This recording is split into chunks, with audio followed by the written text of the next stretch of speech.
Shalom Bapak Ibu Saudara yang dikasih oleh Tuhan. Kita berjumpa kembali di dalam program Amazing Grace.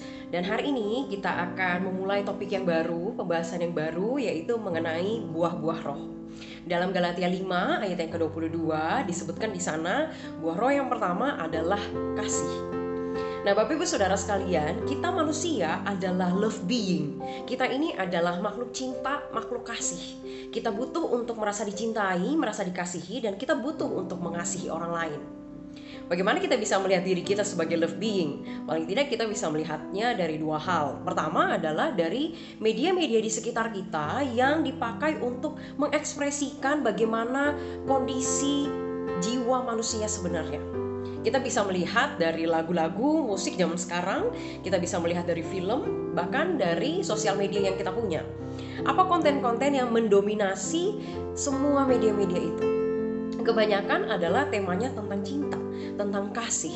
Entah cinta kita kepada pasangan kita, kepada keluarga kita, kepada teman kita, kepada Tuhan, bahkan kepada bumi ini, kepada alam semesta.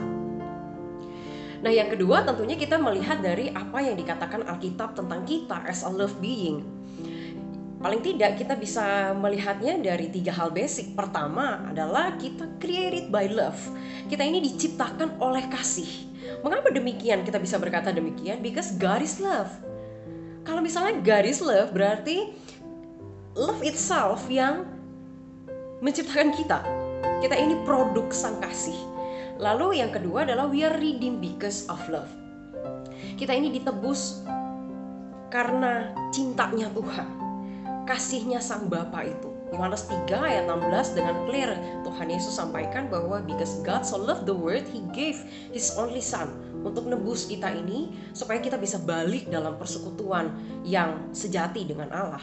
Dan yang ketiga adalah kita hidup untuk kasih. We are live for love. Di dalam hukum terutama Tuhan Yesus mengatakan bahwa kasihilah Tuhan Allahmu dan kasihilah sesamamu manusia.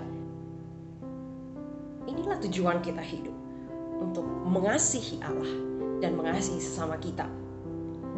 Dan Bapak Ibu Saudara, kita melihat tujuan Allah yang begitu mulia ini, pada kenyataannya kita manusia itu tidak mencapainya, tidak melakukannya dengan perfect. Karena kenapa? Karena we know kita ini corrupted by sin. Hati kita, keseluruhan diri kita itu rusak oleh dosa. Untuk itu makanya kita itu digambarkan sebagai manusia yang memiliki kecenderungan untuk menyukai apa yang ada di luar kehendak Allah. Di dalam Yeremia 17 ayat 9, Tuhan itu menggambarkan hati orang Yehuda tuh kayak apa, yang bebalnya tuh kayak apa. Nah itu juga menggambarkan hati kita manusia yang corrupted by sin. Hati kita itu licik, hati kita itu jahat, menginginkan apa yang di luar kehendak Allah. Dan bahkan Paulus mencatat di bagian ini di Galatia 5 ayat 19-21, Paulus memperlihatkan bagaimana manusia yang corrupted by sin itu conduct by his lust, conduct by his flesh. Kita ini manusia yang sebenarnya itu dikendalikan oleh hawa nafsu kita, oleh hati kita yang berdosa, kedagingan kita yang menginginkan apa yang memuaskan hasrat kita saja.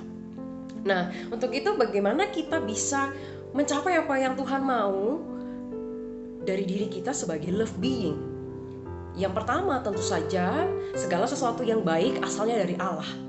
Dan kita manusia tidak bisa mencapai hal yang baik itu kalau Allah tidak berintervensi terlebih dahulu dalam hidup kita. Untuk itu yang pertama adalah kita depend on God's grace dalam hidup kita.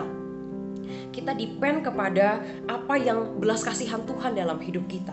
Jadi kalau bukan Tuhan, kita ini bakal dikondak by our lust. Kita ini akan dikendalikan oleh hawa nafsu kita, dan apa yang di dalam hati kita itu bukan cinta dari Tuhan, tetapi kebencian, hatred, kebencian terhadap diri sendiri, kebencian terhadap Allah, kebencian terhadap sesama, dan sebagainya. Lalu yang kedua adalah bagaimana kita bisa menjadi love being, mengasihi seperti yang Tuhan mau.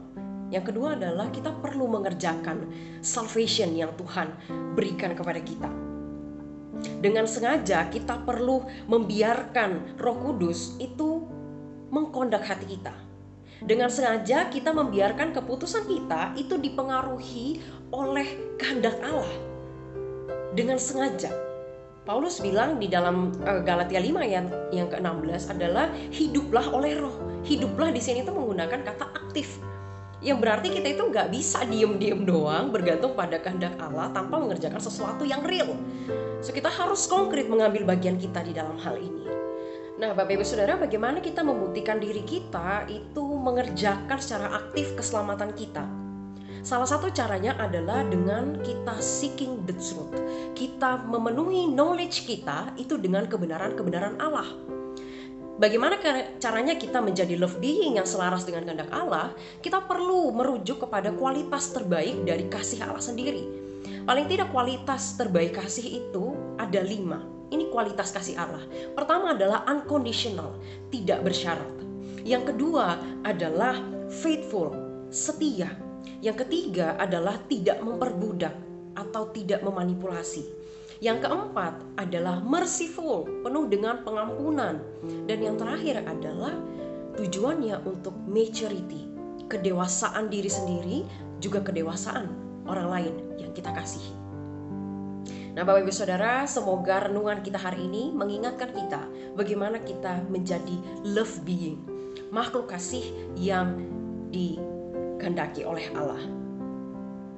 Kita perlu mengingat love isn't just a feeling.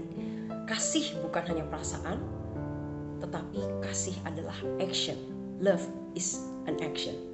Tuhan Yesus memberkati kita sekalian.